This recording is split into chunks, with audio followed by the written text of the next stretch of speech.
Have you ever had a moment so unexpected, so life-changing that it stopped you in your tracks and made you question everything you thought you knew about your past? Before we begin, I'd love to know, where are you watching from tonight? Drop it down in the comments. I always enjoy seeing how far these stories travel. Now, let me take you into Michael's world. A simple delivery run, a quiet suburban street, and a chance encounter that would uncover a secret buried for decades. The sky had dipped into a golden haze, painting the quiet suburban street with soft amber light. Shadows stretched across tidy lawns, the kind that spoke of decades of routine and stability.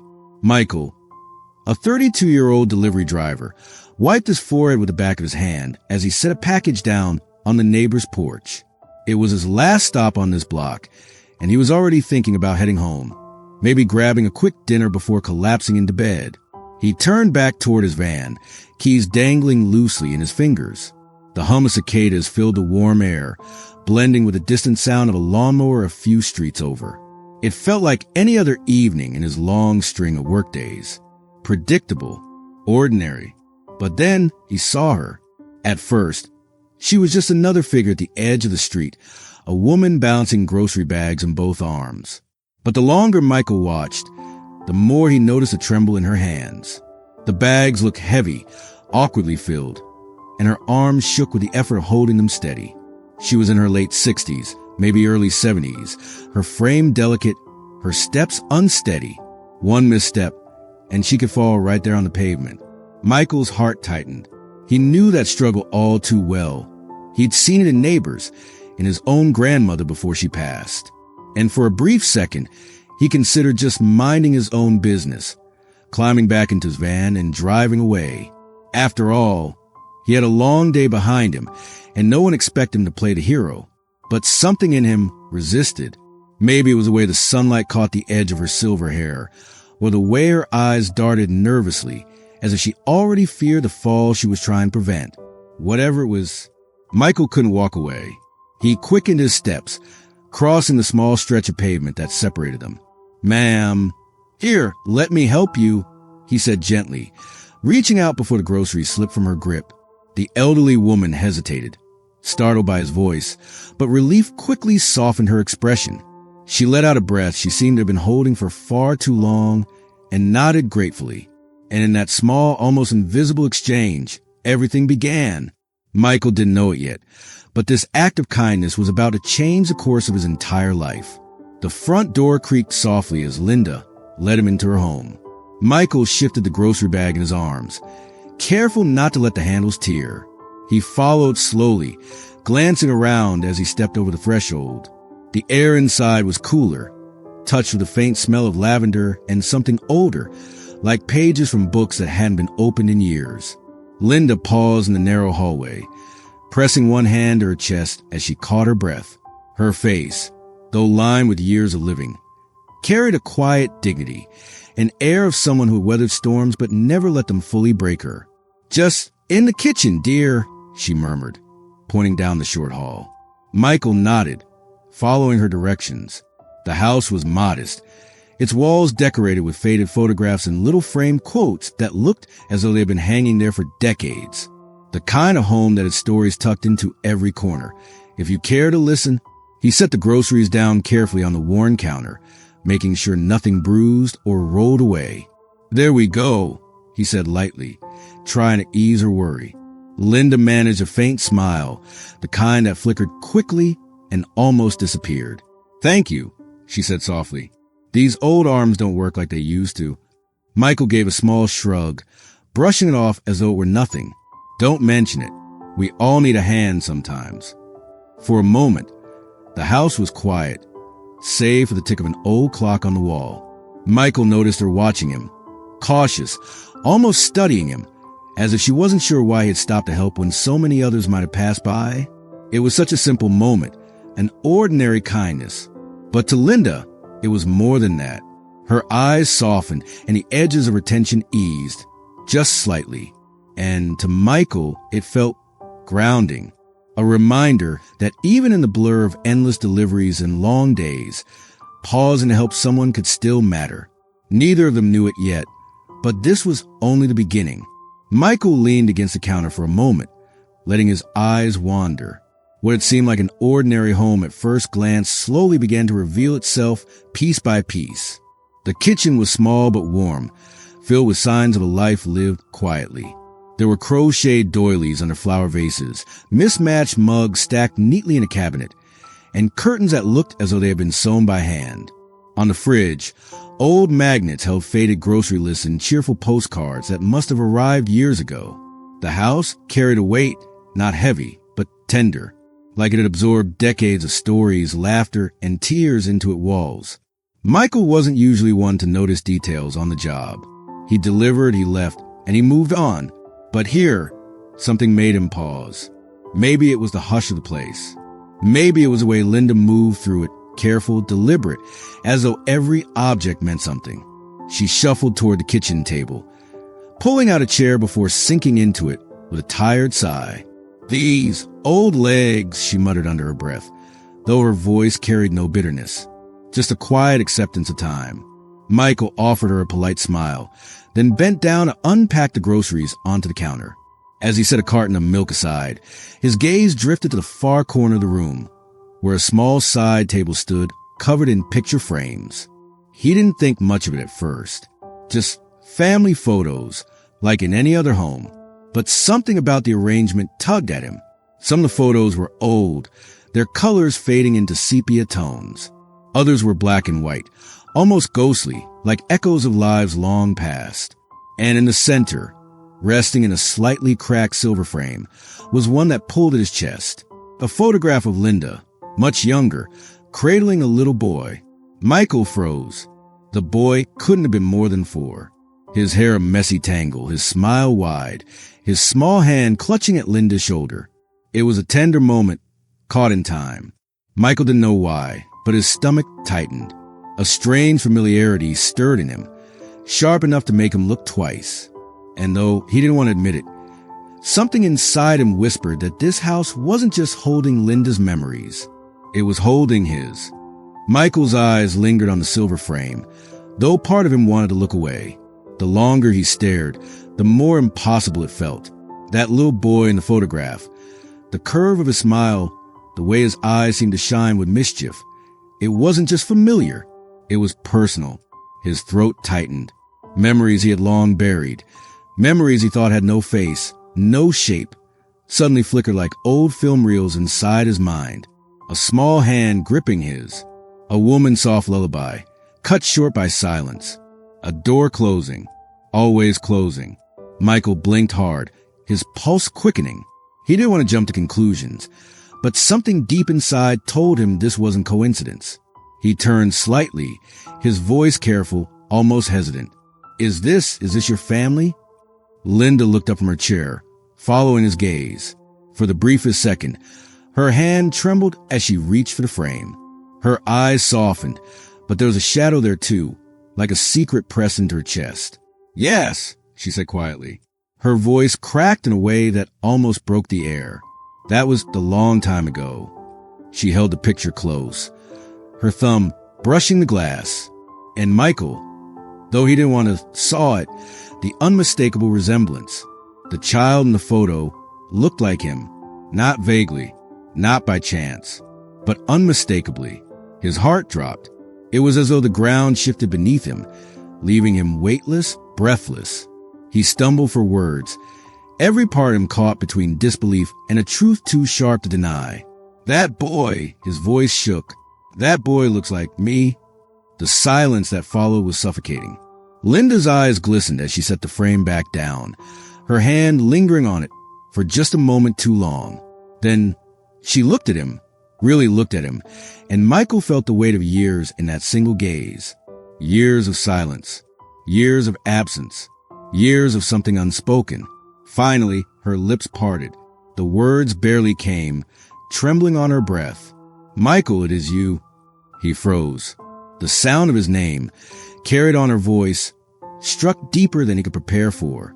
Michael's chest tightened, his breath catching like he'd run miles in seconds. His world tilted in an instant, from routine deliveries and quiet days to this moment, standing in the kitchen of a woman he thought was a stranger, but wasn't. The truth hit with a force he couldn't escape. This wasn't just Linda. This was his mother. The words hung in the air, heavy, suffocating, impossible to ignore. His mother. Michael staggered back a step, his chest heaving as if the room had suddenly shrunk around him. Every sound, the tick of the old clock, the hum of the refrigerator, felt deafening in the silence between them. His voice cracked as he forced the words out. You left me. Linda flinched as though the accusation had struck her like a physical blow. Her hands twisted together in her lap, pale knuckles showing through fragile skin. She tried to speak, but nothing came at first. Just silence. Silence that only made the years between them feel longer, heavier. Michael's jaw tightened. Decades of hurt, confusion, and unanswered questions surged to the surface.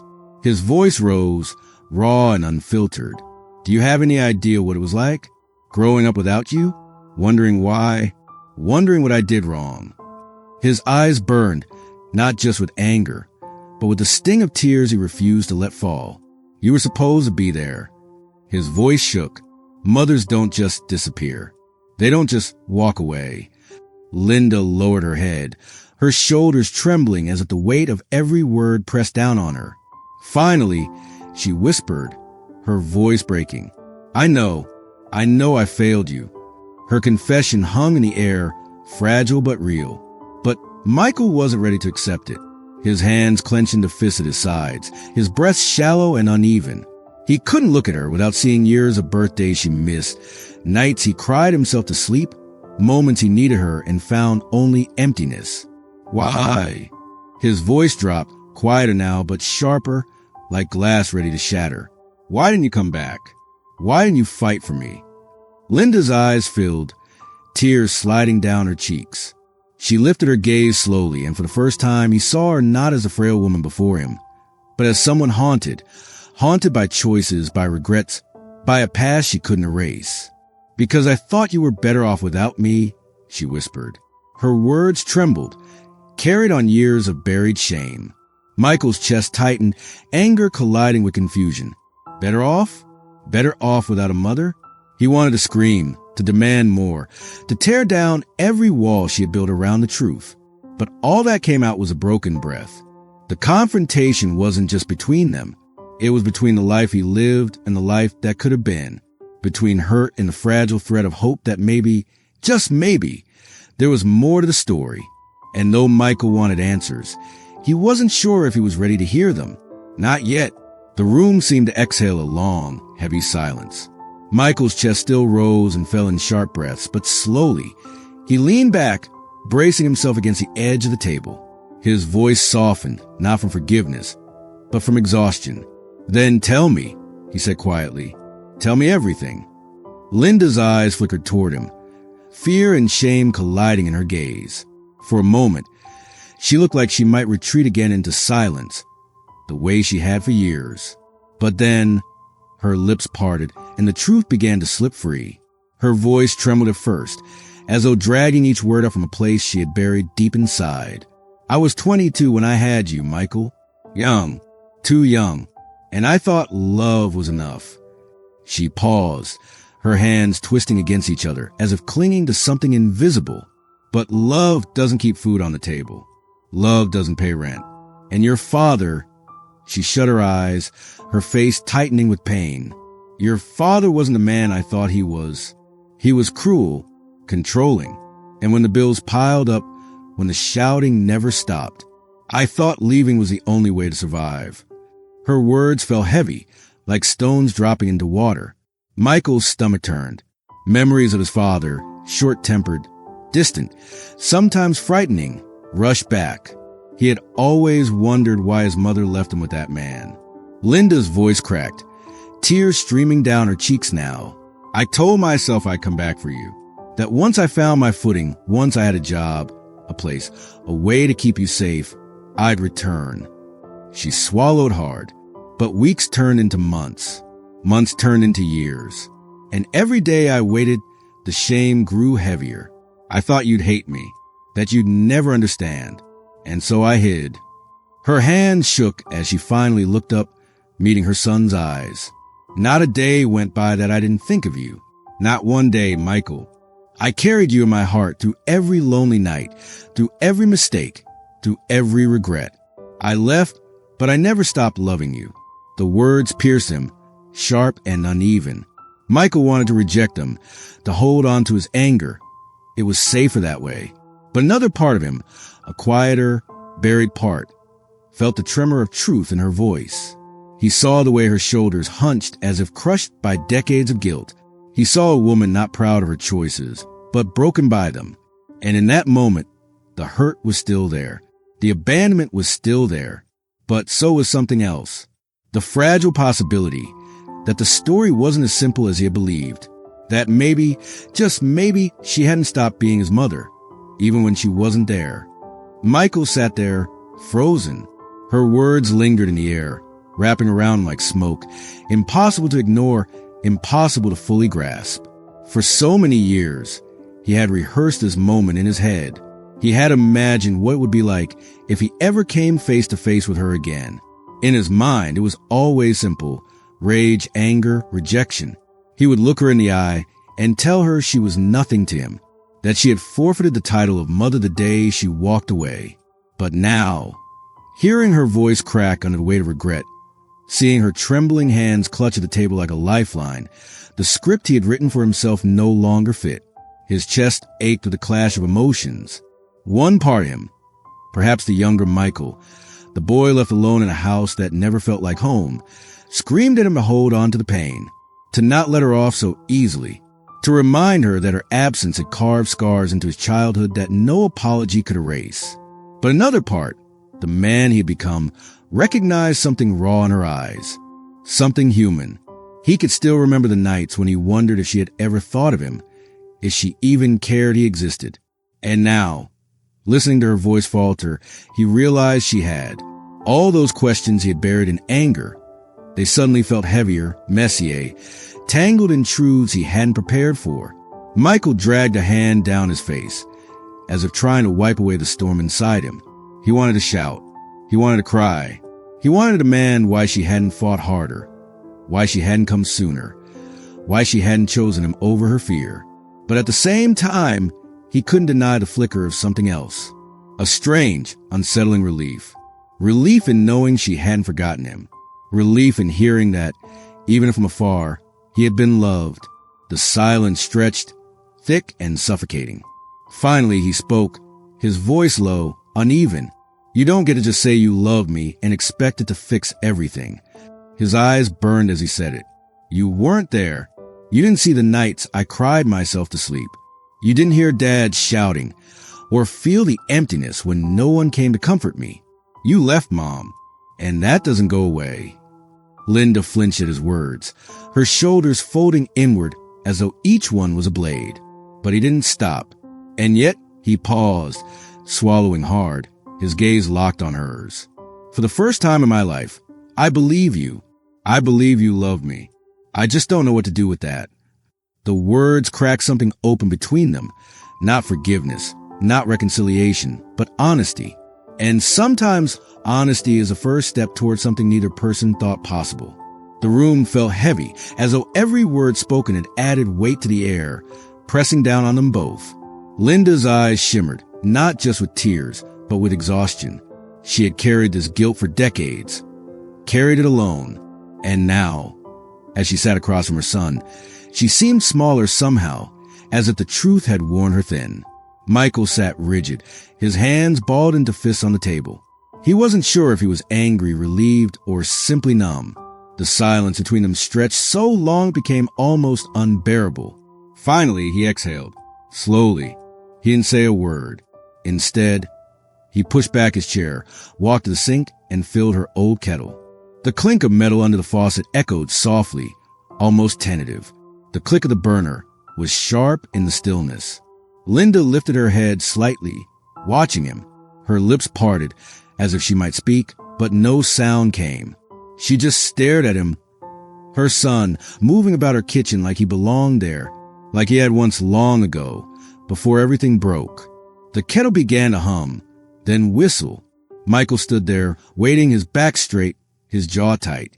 When it was ready, He poured the steaming water into 2 chip mugs and dropped the tea bag into each. He set one gently in front of her. It was such a small gesture. Simple, ordinary, but in that moment, it carried more weight than any speech could. Linda's hands trembled as she wrapped them around the warm mug. She pressed her lips together, fighting back another wave of emotion. For years, she had dreamed of sitting at a table with her son again, of something as ordinary as sharing tea. And now, here it was, fragile, tentative, real. Michael sat back down, his own mug untouched. He didn't look at her right away. His eyes stayed fixed on the rising steam. But the act itself, the choice to sit there, to stay, to make her tea, was enough. To Linda, it was more than forgiveness. It was hope. Neither of them spoke for a long while. And yet, somehow in the quiet, a door cracked open. Not wide, not enough to erase the years of pain, but enough to let something new slip in. Something that, with time, could grow. The night had settled by the time Michael left his mother's house. The quiet suburban street was bathed in the soft glow of street lamps, shadows stretching long against the pavement. He paused at the curb, his hand resting on the cool metal of his van's door. His heart felt heavier than when he arrived, but not in the same way. The weight now carried something different. Not just pain, not just anger. Something else. Inside the house, Linda sat at the table, her fingers curled around the empty mug he had left behind. She traced its rim absently, as though memorizing the feeling, the moment, the gift of his presence. For her, that half hour of silence, of tears, of tea, it was more than she had dared to hope for. Because sometimes, reconciliation doesn't begin with grand speeches. It begins with a pause, with the choice not to walk away, with a steaming cup of tea slid quietly across the table. Michael knew the wounds weren't healed. Not yet, maybe not for a long time, but for the first time in years, he had sat across from his mother, and he hadn't turned his back. That mattered. That meant something. And for Linda, it meant everything. Life rarely gives us perfect endings, but sometimes it offers us something even greater. A second chance. Fragile, uncertain, and incomplete, but real. And that night, as the two sat in separate rooms under the same quiet sky, both mother and son felt it. The faintest flicker of hope. A chance to try again. And that's where Michael's story leaves us. A story of hurt, of healing, and of second chances. If this journey touched your heart the way it did mine, don't forget to subscribe to Heartfelt Tales TV, where every story reminds us just how powerful love, forgiveness, and humanity can be. Thank you for watching. And until next time, take care of yourself and each other.